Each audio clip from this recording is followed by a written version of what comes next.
Hoje nós vamos estudar uma história muito conhecida. Todos nós conhecemos essa história. Está lá em João, capítulo 11. Inclusive, nós já estudamos ela na lição da escola sabatina. Então, é um assunto já muito falado. Já estudamos esse trimestre, na verdade, né? Porque é o livro de João, né? Capítulo 11, a morte de Lázaro, né? Nesse capítulo, vai contar a morte de Lázaro, né? Vai falar sobre Jesus confortando as irmãs de Lázaro, Jesus trazendo Lázaro de volta à vida e também falar sobre a conspiração daqueles fariseus para matar Jesus, certo? Mas nós vamos nos concentrar hoje nesse episódio da morte de Lázaro e a sua ressurreição. Antes de lermos algum texto aqui, vamos falar um pouco sobre a morte. A morte é uma coisa que nós sabemos que vai acontecer, mas que nós não queremos que aconteça, não é verdade?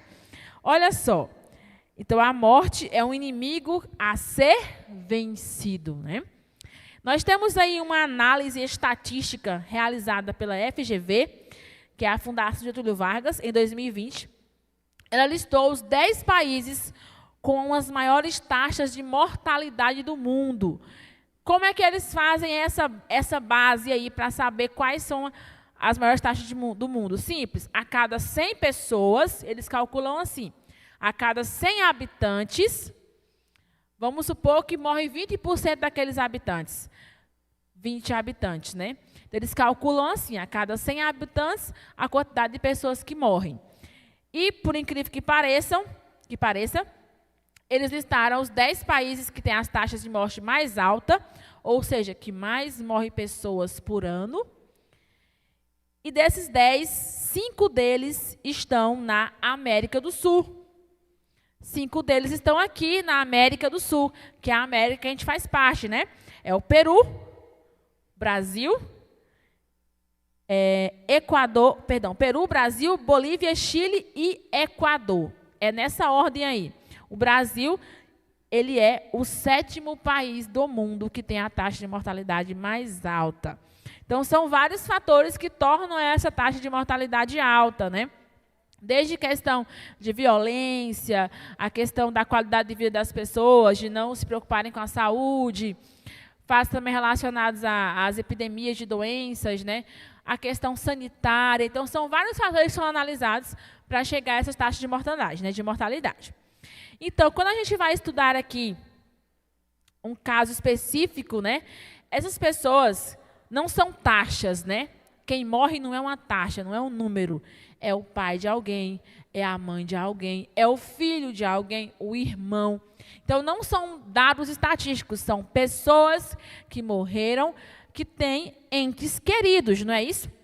E aí, através dessas taxas, os governos, a ONU, eles buscam maneiras de melhorar essas taxas diminuírem, né? Não ficarem tão elevadas. Então, a morte é um sofrimento estressante para os familiares de todo o mundo. As pessoas morrem, não é que nós nos conformamos, nós simplesmente entendemos que é um mal irremediável no momento, né? No momento não tem como a gente resolver esse problema da morte. No entanto, a confiança em Deus nos ajuda a seguir em frente quando algo nos parece impossível. E é o que nós vamos estudar nessa noite. Quando algo nos parece impossível. Antes de lermos o texto, vamos fazer oração? Oremos.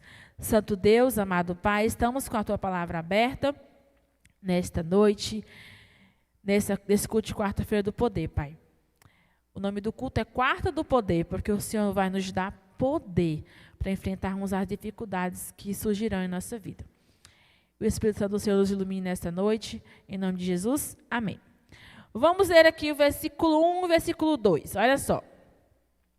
Havia um homem chamado Lázaro. Ele era de Betânia, do povoado de Maria e sua irmã Marta. E aconteceu que Lázaro ficou doente.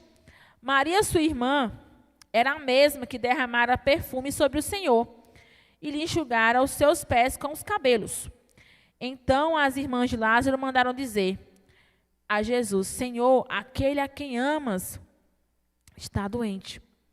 Ao ouvir isso, disse Jesus: essa doença não acabará em morte, é para a glória de Deus, para que o Filho de Deus seja glorificado por meio dela.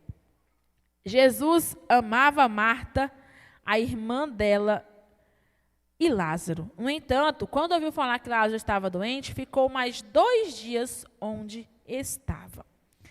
É interessante esse texto, né, gente? Porque quando se fala sobre Lázaro aqui, diz especificamente aonde ele morava. E segundo aqui a Bíblia, né, e até mesmo alguns estudiosos, Lázaro morava perto de Jerusalém. 3 quilômetros apenas de Jerusalém, né? E como João relata, Lázaro era muito amigo de Jesus, porque o texto diz que Jesus amava Lázaro, Marta e a sua irmã. A irmã era Maria, né? Então ele amava muito os 3. E quando disseram para ele que Lázaro estava doente, ele diz o quê? Que a doença não acabará em morte. Então, se a gente pensar bem, vai achar assim: então Jesus disse que Lázaro não ia morrer. Lázaro não ia morrer. Então, quando ele falou isso para o mensageiro, eu creio que o mensageiro voltou para dizer para as irmãs que ele estava doente, mas que não ia acabar em morte. Eu creio que elas ficaram cheias de esperança, cheias de alegria, pensando que Jesus chegaria em seguida. O mensageiro chegou, lá vem Jesus correndo para curar Lázaro, já que ele amava tanto Lázaro, né? Só que, entretanto, todavia, nós temos aí um ponto e vírgula, que é uma pausa maior que uma vírgula e menor que um ponto final, né? É para a glória de Deus. Eu acho que essa parte elas não ouviram, né? Essa parte elas não ouviram, só ouviram a parte que o mensageiro falou que não ia acabar em morte. A parte que é para a glória de Deus, elas não chegaram a ouvir. Eu acho interessante que Jesus, ele sabia exatamente o que iria acontecer. E levou 2 dias para chegar. Como é que ele morava, como é que Jerusalém era tão perto e ele levou 2 dias para chegar? Só 3 quilômetros demorou esse tanto de dia para chegar. 3 quilômetros, eu andando aqui, é quase como se fosse daqui até na minha casa. 3 quilômetros, é pertinho. Não é longe, não. Aqui na minha casa é quase 3. Já fui algumas vezes a pé. E aí, Maria e Marta estavam esperando ele. E ele não chegou para curar seu irmão. Esse milagre é interessante por quê? Porque esse é o último milagre que Jesus Cristo realiza em público. Porque esse milagre ele fez 1 semana antes de ele ser morto. Então, foi o último milagre que ele teve assim, muita ênfase, muito destaque, né? Nesse momento. Nos versos seguintes, o texto conta que Jesus chegou até o local, né, onde Lázaro mora. Mandou voltar, né? Então, olha só o que quando ele chegou lá, o que falaram para ele. Versículo 11. Versículo 11 não, perdão, versículo 17. Ao chegar, Jesus verificou que Lázaro já estava no sepulcro havia 4 dias. Betânia distava cerca de 3 quilômetros de Jerusalém. E muitos judeus tinham ido visitar Marta e Maria para confortá-las pela perda do irmão. Quando Marta ouviu que ele estava chegando, foi encontrá-lo, mas Maria ficou em casa. Disse Marta a Jesus: Senhor, se estivesse aqui, meu irmão não teria morrido. Mas sei que mesmo agora, Deus te dará tudo o que pedires. Disse-lhe Jesus: o seu irmão... Perdão, pulei aqui, gente. Não está certo. Disse Jesus: o seu irmão vai ressuscitar. Marta respondeu: eu sei que ele vai ressuscitar na ressurreição, no último dia. Disse Jesus: eu sou a ressurreição e a vida. Aquele que crê em mim, ainda que morra, viverá. E quem vive e crê em mim não morre eternamente. Você crê nisso? O diálogo continua, né? E ela diz que sim, que crê. Crê que ele é o Filho de Deus. Crê que ele é o Filho de Deus que veio ao mundo. É interessante que, quando Jesus continua no diálogo seguinte, né? Que ele ressuscita Lázaro, lá a partir do versículo 38, ele diz o seguinte, ele pede para tirar a pedra, né? Para remover a pedra. Quando ele vai remover a pedra, Marta diz, não, Jesus, já está cheirando mal. O odor não está legal, já está cheirando mal. E aí a gente pensa o seguinte, ela acreditava que Lázaro iria ressuscitar no último dia. Mas ela não acreditava que Jesus poderia ressuscitar ele naquele momento. Porque nos versos seguintes ela falou, quando Cristo disse, seu irmão vai ressuscitar, ela disse, eu sei que ele vai ressuscitar no último dia. Ela acreditava que ele ia ressuscitar um dia, lá no final, quando todos os mortos ressuscitassem, ele também ia ressuscitar. Mas não acreditava que naquele momento Cristo poderia fazer um milagre. Quando ele mandou tirar a pedra, que a pedra foi retirada, ele falou em alto e bom som, Lázaro, venha para fora. E Lázaro veio. E Lázaro veio com vida.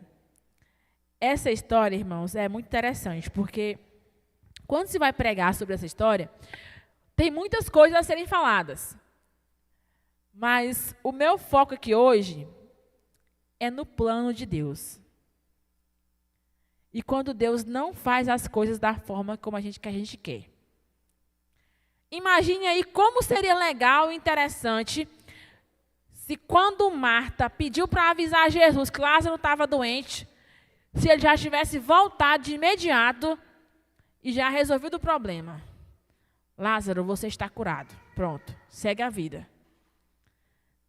Como seria diferente, né, do que aconteceu? Mas não, Jesus, ele sabia exatamente o que precisava ser feito. E como as pessoas, ao verem esse milagre, seriam impactadas diante a glória de Deus. Jesus foi lá, levou 2 dias para ir.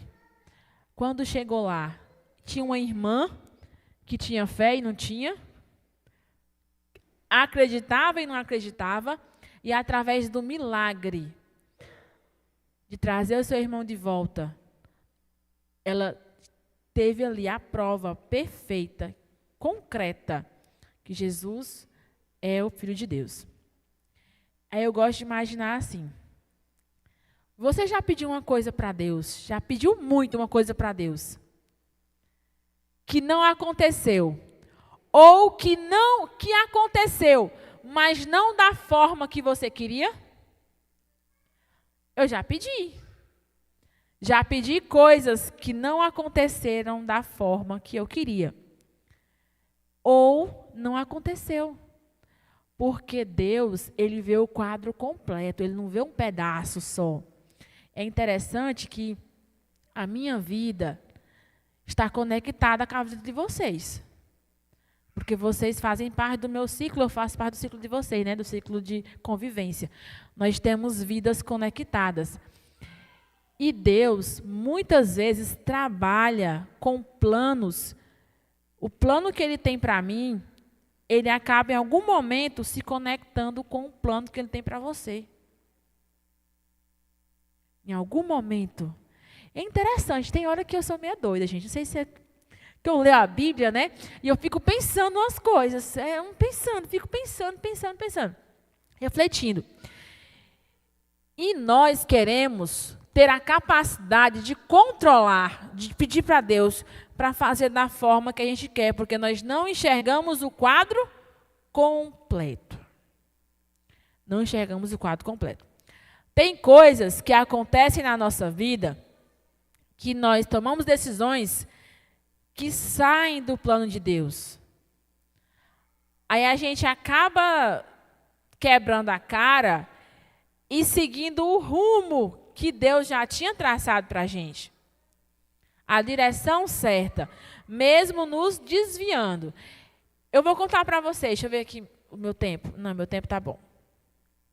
Alguns anos atrás, mais ou menos em 2012, eu me afastei da igreja. 2012. Então, quando eu retornei, foi em 2017 que eu retornei. Então, eu estava com quase 5 anos já que eu estava afastado. E meu contexto de volta foi um contexto muito difícil, porque eu passei por uma doença. Ah, foi Deus que me deu a doença? Jamais. Não foi Deus de maneira alguma. Eu creio nisso. Meu Deus não é Deus que te dá a doença. Meu Deus não me deu essa enfermidade. Foi um fator, não sei que fator foi esse, e eu tive essa doença. E depois que eu tive a doença, eu ainda demorei 2 anos para retornar. 2 anos ainda. Para retornar para os caminhos do Senhor. E é interessante que eu falo direto para o meu esposo, que a única coisa boa que esse tempo meu que eu passei fora da igreja me trouxe foi o meu esposo, que eu conheci ele quando eu estava fora da igreja, né? Foi o meu esposo. E eu creio que eu fugi do plano de Deus para a minha vida, porque eu fugi, eu saí porque eu quis. Não botei culpa em ninguém. Quando eu saí, eu botei culpa em alguém, é óbvio. Mas depois eu percebi que não era culpa de ninguém, a culpa era minha mesmo. Porque a gente faz isso, né, gente? A gente quer caçar alguém para culpar o porquê de você se afastar de Deus. Mas eu saí do rumo que Deus, o plano que o Senhor tinha projetado para mim. E mesmo fora do plano do Senhor, eu tinha convicção dentro de mim, uma convicção do que era o certo. Essa convicção eu nunca perdi, de como Deus queria que eu fizesse as coisas. Podia fazer errado, consciente, mas eu sabia, na minha mente, que eu estava fazendo errado. E eu conversava isso muito com meu esposo, né, que na época não era meu esposo, era meu namorado. Eu falava, olha, era assim, Deus fala assim.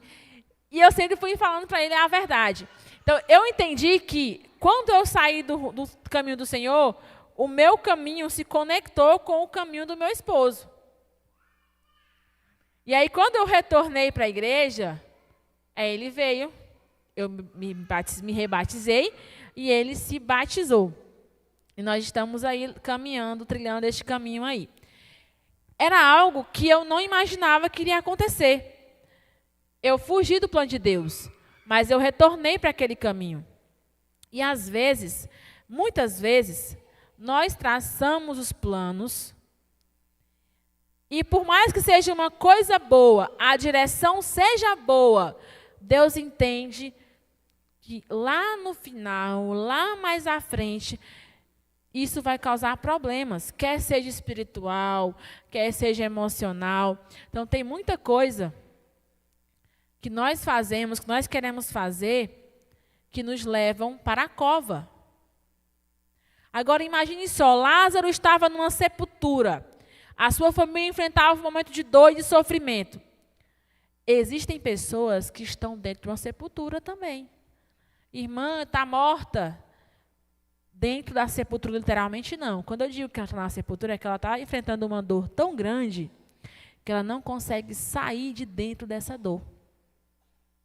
Ela não consegue sair dentro desse sofrimento. Ela está aprisionada pelas suas dores emocionais, pelos seus sofrimentos, por uma depressão, por uma ansiedade, por um transtorno do pânico. É uma coisa de horror. Irmãos, eu sei porque ano passado eu passei por uma situação dessa. Em junho de 2023, eu sou uma pessoa muito extrovertida, muito alegre, só que isso para mim era só enquanto eu estava fora da minha casa. Quando eu entrava dentro da minha casa, parecia que algo estava aqui em cima das minhas costas e eu não sentia alegria. Eu sentia muita dor, muita agonia, e eu me pegava chorando mesmo, igual criança. Aí vocês pensam assim, mas por que, irmã? Porque você fica sobrecarregado com as dificuldades, com os problemas, e você se sente dentro de um buraco. Dentro de um buraco. E parece que você não é ouvido. Você grita e ninguém te ouve. É isso que é estar dentro de uma sepultura. Vivo. É você sofrer, sentir as dores. E pensar assim, Senhor, eu vou morrer, porque eu não dou conta disso. É nesse momento que nós temos que nos lembrar de Lázaro. Jesus chamou o nome dele. Lázaro, venha para fora. e Jesus chamou o meu nome. Como foi que ele chamou meu nome? Eu ouvi ele falar meu nome? Não ouvi ele falar meu nome. Eu estava com a viagem marcada para o Piauí. E eu fui para o Piauí com meu esposo, minha filha. E quando eu cheguei lá, eu revi os meus irmãos da igreja de fé, os meus irmãos que me acompanharam todo o meu processo de caminhada, né? E quando eu vi aquelas pessoas, e eu vi a forma como elas me amavam, eu me senti outra pessoa, me senti viva. Tanto é que quando eu voltei, eu participei de um congresso, e eu vi que eu tinha saído da sepultura. Deus tinha me levantado. Irmãos, eu não sei se vocês já passaram por isso, por um sofrimento emocional, angustiante, que você não sabe por quem você chama. Você conversa com uma pessoa, conversa com outra, mas ninguém consegue compreender o que você está sentindo, porque só você compreende. Isso é agonizante. É agonizante. Ninguém me falou nada, ninguém falou assim para mim, ninguém falou assim, eu sei o que você está passando. Ninguém me disse nada dessa forma. As pessoas só me amaram. Eu me senti amada pelo Senhor, por Jesus. Que coisa maravilhosa é você saber que Jesus te ama e sentir isso através das pessoas. Alguém olhar para você e ver em você, ver você, ficar feliz ao te ver, ao te abraçar. Gente, isso é bom demais. Jesus disse que Ele é a ressurreição e a vida. E eu creio que todas as pessoas que estão aqui na igreja ou estão online, que estão passando por algum tipo de sofrimento, estão dentro de uma sepultura, Jesus, Ele chama o seu nome e diz, saia para fora. Saia para fora. Talvez você pense assim, Senhor, por que eu estou passando por isso? Qual é o objetivo dessa situação? Qual o objetivo desse problema? Talvez você não tenha a resposta em nenhum momento da sua vida. Mas Deus sabe de tudo. Deus sabe de tudo, irmãos. Uma coisa que eu tenho certeza nessa vida, que diante de todo e qualquer sofrimento, diante de toda situação, Deus, Ele sabe, Deus, Ele ouve e Deus, Ele vê. Ele vê tudo o que você está passando. Eu creio perfeitamente nisso. É uma verdade que o diabo, o inimigo, ele quer tirar de dentro do nosso coração. Ele quer colocar na sua mente que você está só. Que diante da sua agonia, do seu sofrimento, Deus não está vendo. Deus está inerte. Não. Deus está vendo. Deus está ouvindo. E Deus está agindo. Isso é o mais importante. Ele está agindo. Pode até demorar. Pode até não ser da forma como você espera. Mas Ele está agindo. Deus está agindo. Tem uma música muito antiga. Ela interessa, ou talvez não é tão antiga assim. Não sei se ela é antiga. Ela é uma música que fala assim, né? Mesmo quando você estiver em momentos difíceis, não pare. Deus está vendo. Me ajuda aí, Lédna. Tu quer decorar? Não lembro mais não, esqueci. O nome da música. É uma música que diz que mesmo quando você está enfrentando os problemas, as dificuldades, o sofrimento, Deus quer você caminhando. Deus quer você continuando. Ele não quer que você pare. Ele está vendo a sua luta. Deus conhece o seu sofrimento. Mesmo quando estiver difícil. Não pare, Ele está vendo. Nós confiamos, nós cantamos uma música que diz que confiar no Senhor em meio a todas as coisas, não é fácil, irmãos. A nossa vida é como essa música fala mesmo. Você acorda de manhã, vai para o seu trabalho, vai para a sua faculdade, vai não sei para onde, cuidar da vida, das coisas da vida. E chega um momento que você quer parar. Chega um momento que você quer parar. Mas, olha a música, Deus conhece a estrutura, sabe o que está fazendo. Mesmo não pare, Ele está vendo. Isso é uma verdade. Uma verdade que o Senhor quer dizer para mim e para cada um de vocês.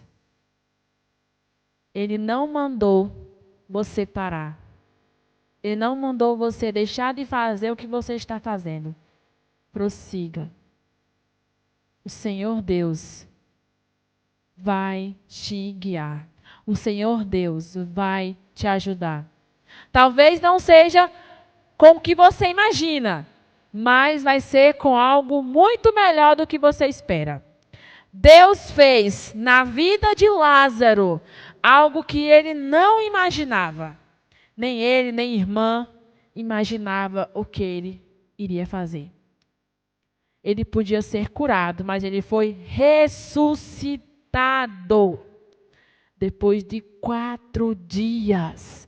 4 dias. Quer milagre maior do que esse? Então, qualquer que seja o problema que você esteja enfrentando, Deus irá e pode resolver. Amém? Vamos ficar de pé e falar com o nosso Deus. Santo Deus, amado Pai, como o Senhor é um Deus de misericórdia, um Deus poderoso, um Deus que conhece todas as nossas circunstâncias, todos os nossos sofrimentos, nossas dores, Pai. Talvez tenha alguém que enfrente problemas financeiros, familiares, problemas de saúde, dificuldades emocionais. Nós sabemos que tem muitas pessoas que enfrentam problemas emocionais e não sabem como resolver. Mas o Senhor Deus está vendo tudo, está vendo todos. Pai, nós temos a certeza que o Senhor não só vê, mas como o Senhor sabe e sente aquilo que nós sentimos, Pai. Nós temos a certeza que o Senhor vai operar em nossas vidas. Não o que nós queremos, mas algo muito melhor do que nós imaginamos, Pai.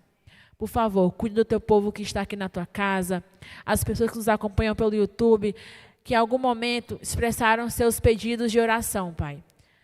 Haja na vida de cada um conforme a tua santa e boa vontade.